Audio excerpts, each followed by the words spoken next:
godmorgen og velkommen tilbage til sidste omgang. Godmorgen, Danmark. Om lidt så får vi besøg af tidligere bokser Hans Henrik Palm. Han tegner et portræt af den bokseverden, hvor der i øjeblikket er ballade mellem Mikkel Kessler og Mogens Palle. Og så skal vi også tale langt og længe om denne t-shirt, som blev den hurtigst sælgende t-shirt på en dansk internetside nogensinde, nemlig i forbindelse med det danske jordskælv. Men der var faktisk også rigtig mange, der blev sure over den, fordi de mente, den misbrugte Røde Korsets navn. Det er der nogen, der har taget konsekvensen af, og nu oprettet egen velgørenhedsorganisation. Det er producenterne bag den, vi taler med. Denne her t-shirt, den var egentlig bare ment som en joke efter jordskælvet i Danmark i december, men manden, der lavede den, endte med at lægge sig ud med både international lovgivning, Dansk Røde Kors og en lang række vrede borgere. Og derfor så tog han konsekvensen af det hele og donerede overskuddet til velgørenhed. Martin Sundstrøm, godmorgen og velkommen. Godmorgen. Det er dig, der er manden bag t-shirten. Ja. Og så godmorgen og velkommen til dig, Martin Bosgaard. Du er manden bag velgørenhedsorganisationen. Ja. Den vender vi tilbage til om lidt. Martin, hvordan oplevede du, at der var jordskælv i Danmark? Jeg ligger i min seng og sover med min kæreste og kone, samme person. Og hele sengen ryster, og vi fatter ikke, hvad der sker. Vi vågner af det og går lidt rundt. Vi tror, der er noget sprunget i luften, og går rundt og snuser, om det lugter underligt. Og så slår det også, det kan være, det er et jordskælv, men vi aner ikke, hvad der sker. Så vi bliver vækket af jordskælvet. Og så går du faktisk på internettet og falder over en gruppe, som den anden Martin har lavet. Hvad var det for en gruppe? Jamen, for at finde ud af, hvad der var sket, så går jeg så på Facebook. Og der møder jeg så Martin, som også er på, og han har så lavet en gruppe for dem, som oplevede jordskælvet. Og den melder jeg mig så ind i, og jeg skriver lidt med ham, og synes, det er en ret sjov idé.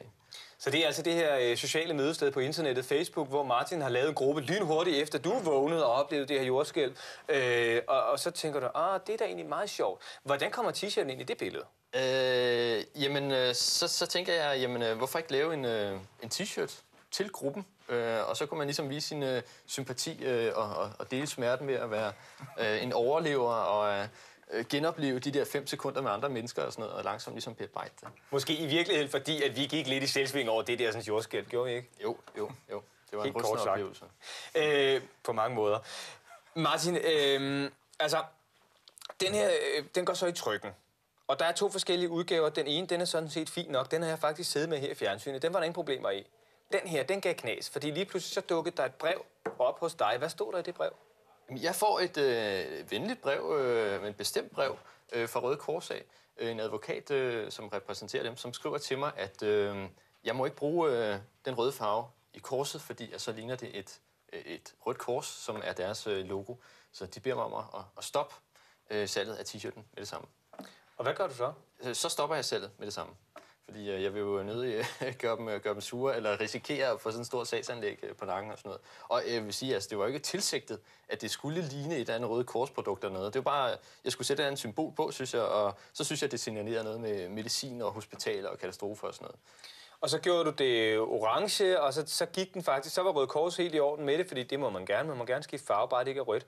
Men alligevel så er der en masse andre mennesker, der bliver vrede og mener, at du udnytter Røde Kors og så videre. Og så tænker du, nej, det skal saftsus mig være løgn, og så tænker du, ja, gør hvad? Så tænkte jeg, efter der er folk, ligesom, som skriver om det på nettet og sådan noget, man får underlige opringninger fra folk og så videre, så tænker jeg, jeg vil ikke skydes i skoene, at jeg har fundet på det her for at tjene penge og udnytte Røde Kors' logo, fordi altså, som sagt, det var ligesom en joke mellem mig og nogle personer på Facebook, der så eksploderer. Så jeg tænker så, hvorfor så ikke bare give det hele væk til en anden velgørenhedsorganisation. Og Martin, her kommer du ind i billedet, fordi du har længe siddet og rodet med en velgørenhedsorganisation, der hedder Mupuna. Ja. Prøv lige at forklare kort, hvad er det, den går ud på? Jamen, den går ud på at linke, folk, der gerne vil hjælpe med folk, der har brug for hjælp, og gøre det lettere, altså skabe en platform på internettet, hvor man som privatperson kan gå ind og oprette en profil, og så kan man specificere, hvordan man godt kunne tænke sig at hjælpe. Det kan enten være ved at donere penge, eller det kan være frivillig arbejdskraft, eller det kan være viden. Og så kan man gøre det, hvis man har et projekt.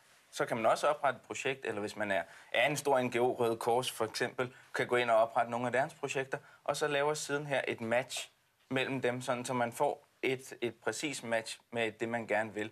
Fordi jeg synes, det er for svært at vil gøre noget godt her, som det ser ud nu. Så det er sådan princippet i hvad det hedder, Mupuna. Det er sådan en slags nødhjælpsdating, altså, hvor det er en matchmaking. Hvem er jeg? Ja. Hvad kan jeg nødhjælpsmæssigt? Kan jeg bare donere nogle penge? Kan jeg også lave noget frivilligt arbejde? Ja. Interessere mig for noget særligt lande? Og så siger siden, her der er 12 projekter, som lige præcis kan det, du gerne vil. Ja, lige præcis. Og så kan man følge med. Man behøver selvfølgelig ikke, hvis man blot vil donere penge, så behøver man ikke at oprette en profil for det. Men så kan man følge med i projekterne, fordi de går så ind og siger, jamen, hvad er det, der skal til for, det er succes. Det kan være $10.000, vi har brug for at bygge en skole i Ghana, eller hvad det er. Og så tæller den ned, sådan, så man hele tiden kan se, okay, hvor tæt er vi på at nå målet her, ikke? Og det er jo også med til at motivere folk, så man kan følge med i de specifikke projekter, man går ind og støtter. Jeg skal bare høre her til sidst, Martin. Det her startede jo altså som nogen, der blev vrede. Nu blev det en succes. Hvad er målet med siden af t-shirt-salget? Jamen, der er ikke noget mål, fordi det var en tilfældighed. Altså, det er en tilfældighed, at det opstod, og nu lader det bare være. Hvis der er nogle folk, der synes, de vil købe t-shirten, så kan de bare gøre det. Og så er der altså gode penge til velgørenhed. Det er rigtigt. Til Kammeratens organisation. Jeg vil sige tak for det gode initiativ, og tak fordi I kom. Og Peter Tanef, nu skal vi over til dig med en kort vejrudsigt.